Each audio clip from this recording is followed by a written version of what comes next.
కాకినాడ జిల్లా పిఠాపురంలో కూటమి నేతలు నారాజయ్యారా? ప్రభుత్వం ఏర్పడి ఏడాది పూర్తయినా ఆ ఇద్దరికి పోస్టులు దక్కకపోవడంతో తీవ్ర అసంతృప్తిలో ఉన్నారా? అయితే ఒకరికి పదవిస్తే మరొకరు నారాజవుతారనే ఉద్దేశంతోనే ఇద్దరిని పక్కన పెట్టేశారా? ఇంతకీ వీళ్లకు పదవులు దక్కేదెప్పుడు? ప్రజాసేవ చేసేదెప్పుడు? వీరి కళ నెరవేరేదెప్పుడు? Let's watch this story.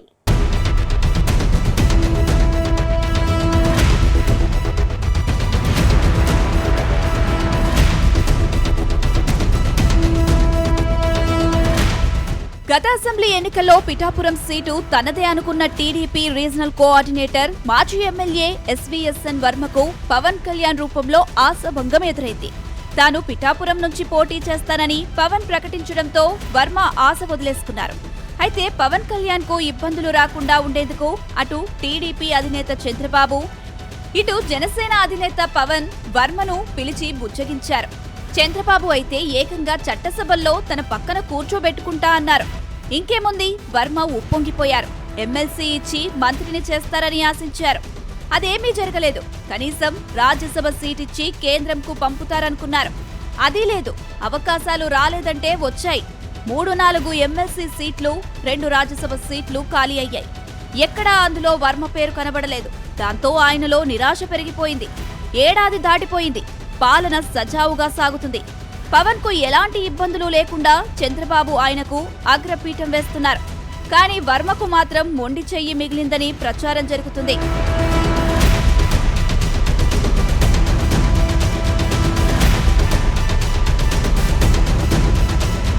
ఇక అసెంబ్లీ ఎన్నికల్లో పవన్ కళ్యాణ్ తరపున పిఠాపురంలో ప్రచార బాధ్యతలు నాగబాబు ఆయన శ్రీమతి తీసుకున్నారు.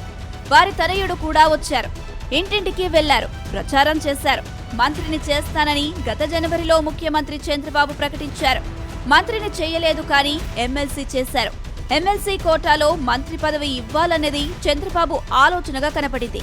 3 నెలలు కావస్తుంది, కానీ మంత్రి పదవి మాత్రం దక్కలేదు.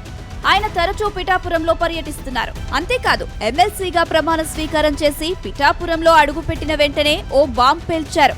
పవన్ కళ్యాణ్ ను పిఠాపురం ప్రజలు గెలిపించారు. ఆయన చరిష్మా కాపాడింది.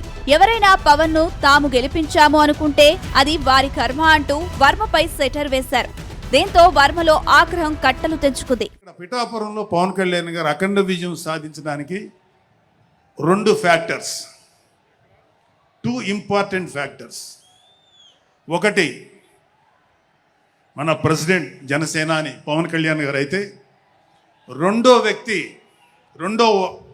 ఫ్యాక్టర్, నాట్ వ్యక్తి, ఫ్యాక్టర్ పిఠాపురం జనసైనికులు, పిఠాపురం పౌరులు, పిఠాపురం ఓటర్స్. వీళ్ళిద్దరూ లేకపోతే మేము ఏమి చేసినా ఏం ఉపయోగం లేదు. సో మాలో ఇంకెవరైనా సరే పవన్ కళ్యాణ్ గారి విజయానికి నేనే దోహదపడ్డాను అని ఎవరన్నా అనుకుంటే అది వారి కర్మ, అంతకంటే ఏం చేయలేదు. మరోవైపు ఎస్వీఎస్ఎన్ వర్మ కూడా ఎక్కడా తగ్గడం లేదు. అవకాశం దొరికినప్పుడల్లా ప్రభుత్వాన్ని ఇబ్బంది పెడుతున్నారు. తొలుత పోలీస్ శాఖపై తీవ్ర ఆరోపణలు చేశారు. పవన్ కళ్యాణ్ పరువు పోయేలా పిఠాపురం పోలీసులు వ్యవహరిస్తున్నారని, గంజాయి, ద్విచక్ర వాహన దొంగతనాలు జరుగుతున్నాయని దుయ్యబట్టారు. అనంతరం రెవెన్యూ యంత్రాంగాన్ని టార్గెట్ చేశారు. పిఠాపురంలో అరాచకాలు జరిగిపోతున్నాయి, పోలీసులు పట్టించుకోవడం లేదంటూ ఆరోపించారు. ఇది సరిపోదన్నట్లు 2023లో గొల్లప్రోలు మండలం కొడవలి గ్రామంలో అప్పటి వైసీపీ ప్రభుత్వం మైనింగ్ కు అనుమతిచ్చింది. అక్కడ బౌద్ధ రామాలు, బౌద్ధ స్తూపాలు ఉన్నాయి. చారిత్రక కట్టడం. జగన్ ప్రభుత్వం మైనింగ్ ఇచ్చిన తాము ప్రతిపక్షంలో ఉండి పోరాటం చేసి అంగుళం కూడా తవ్వనివ్వలేదు. ఇప్పుడు కూటమి ప్రభుత్వం వచ్చాక భారీగా తవ్వేస్తున్నారు. కోట్ల రూపాయలు దారి మళ్లుతున్నాయి. బౌద్ధ స్తూపాలు కనుమరుగైపోతున్నాయి అంటూ ఆరోపించారు. కలెక్టర్ను కలిసి ఫిర్యాదు చేశారు. కొత్తపల్లిలో గండు ఇసుక తవ్వకాలపై ఆరోపణలు చేశారు. ఓటమికి చెడ్డ పేరు వచ్చి పని ఎవరో కూడా ఒప్పుకోరు. అటువంటి చేసి వ్యక్తుల్ని పార్టీలో ఉంటే పార్టీల నుంచి పంపించాలి, లేదనుకుంటే అధికారులు ఎవరైతే మద్దతు పలుకుతున్నారో అధికారులను పంపించాలి. పోలీసుకు వ్యవస్థ ఉంది కదా. ఒక రైతు సాయంత్రం ట్రాక్టర్ మీద ఏదైనా ఇసుకట్టుకెళ్తే ఆయన్ని పెట్టేసి లోపలేసి తోమేసి రకరాలుగా ఎకరం భూమిని ఆయన చేసుకుంటున్నారు ట్రాక్టర్ ఇసుక్కే పోలీసు. మరి ఇదే మాఫియా జరుగుతుంటే కళ్ళు ఎక్కడ పోయినాయి? 250 లారీలు వెళ్తున్నాయంటే జిల్లా పోలీస్ చూడవలసిన బాధ్యత ఉంది కదా. ఎందుకు కళ్ళు మూసుకుని ఉంటున్నారు? లోకల్ పోలీసు జిల్లా అధికారులకు చెప్పట్లేదా? లేకపోతే లోకల్ పోలీస్ ఇందులో ఇన్వాల్వ్మెంట్ అయి ఉందా? ఈ అరికట్లేదంటే కారణం నైట్ టైం ఇంత అలా జరుగుతుందంటే భాగస్వామ్యం ఉన్నట్టే మేము అనుమానిస్తాం. అందులో తేడా లేదు. జనసేన, టీడీపీ, బీజేపీ ఈ ఆరోపణలు లెక్కలోకి తీసుకోలేదు. కానీ అక్కడ మత్స్యకారులు మాత్రం వర్మకు కౌంటర్ ఇచ్చారు. నిబంధనల ప్రకారం చేసుకుంటున్నాం, నీకేంటి సంబంధం అని నిలదీశారు.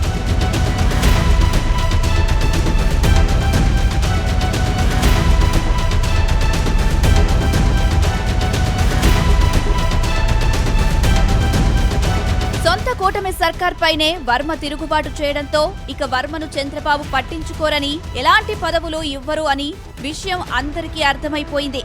దీంతో ఆయన వెంట ఉన్నవారు ఒక్కొక్కరిగా పక్కకు చెరిగిపోతున్నారు, పక్క చూపులు చూస్తున్నారు. వర్మ కూడా వెళితే ఆయన ఏ ఆరోపణ చేస్తారో అది తమకు చుట్టుకుంటుంది అన్న భయం కొందరు నేతల్లో ఉన్నట్టు తెలుస్తుంది. మరోపక్క ఎమ్మెల్సీ కాకముందే నాగబాబును మంత్రివర్గంలో తీసుకుంటామని టీడీపీ అధినేత చంద్రబాబు ప్రకటించారు. కానీ ఆయనను ఎమ్మెల్సీ చేశారు, మంత్రి పదవి మాత్రం ఇవ్వలేదు. నాగబాబుకు మంత్రి పదవి ఇస్తే వర్మ నుంచి తీవ్ర వ్యతిరేకత వ్యక్తమవుతుందన్న భావన టీడీపీ అధిష్టానంలో ఉంది. అందుకే నాగబాబుకు మంత్రి పదవి ఇవ్వకుండా సీఎం చంద్రబాబు వెనుకడుగు వేస్తున్నట్టు సమాచారం. మొత్తంగా నాగబాబుకు మంత్రి పదవి ఇస్తారా, వర్మకు నామినేటెడ్ పదవి ఇస్తారా అనే విషయంలో ఎవరూ క్లారిటీ ఇవ్వలేకపోతున్నారు.